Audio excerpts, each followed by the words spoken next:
I don't think that the Lord and all of his disciples could have stopped the Lakers. This team, this organization, this city. The Lakers are NBA champions once again. Your drive is there to be the best. The night and the championship belong to the Los Angeles Lakers. You are now tuned in to the LakersSource podcast. What's up, everybody? It's your host, Rance G, with another LakersSource Rumors Rundown for Monday, May 29th, 2017. Just wanted to update you guys on some stuff that's going on in the Lakers world. As most of you have seen over the last couple days, the big news is David Stern coming out and talking about the Chris Paul trade again.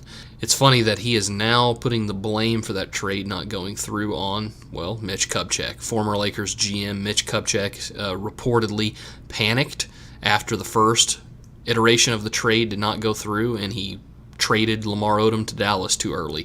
David Stern is saying that if Kupchak would have waited just a couple more days, they could have reworked the deal, had a different place for Odom to go. I believe he said Odom would have went to Houston and Lowry would have went to New Orleans, and that would have offset, the trade to better fit the Hornets or the Pelicans or whatever they were called at the time.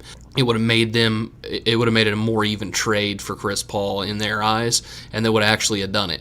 So it's interesting that David Stern now is trying to put the blame on Kupchak for this. We've all Lakers fans and a lot of NBA fans have put the blame on David Stern for years for nixing this trade and vetoing this trade and helping Chris Paul go to his buddy Donald Sterling's team. And we know how that all turned out with him. Yikes. But anyways, I think that's interesting. I don't know whether to believe it or not. I always looked at Stern being this kind of like a weasel anyways.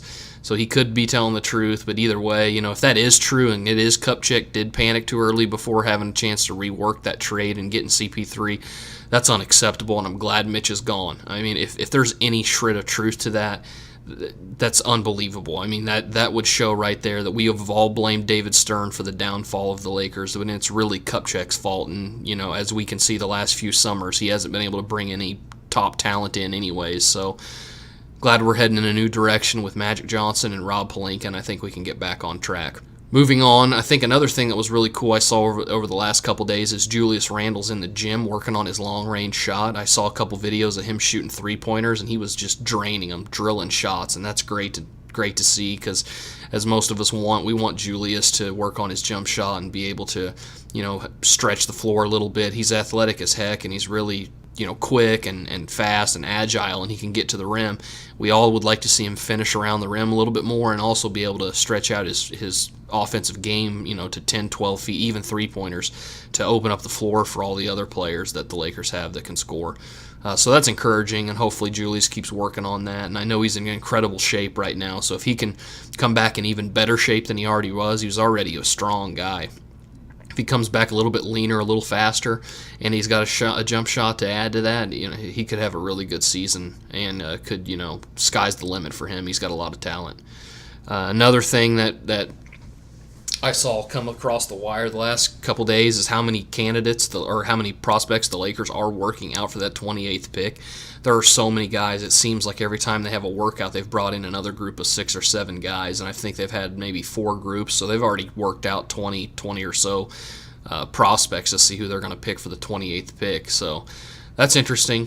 I think it's going to continue to grow. I think that list is probably going to get up around 30, 35 guys.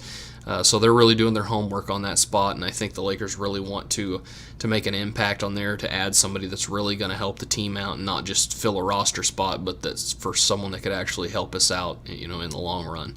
So beyond that, that's pretty much what's been going on the last couple days. If you guys have heard anything else, go ahead and shoot me a tweet at LakersSource on Twitter. Follow me at LakersSource on Twitter. Subscribe to the YouTube channel. Like this video if you guys like what I'm doing. Again, I'd like to get you guys more involved. So tweet me, comment on the video. Until next time, Lakers fans. Love y'all. Thanks. Peace.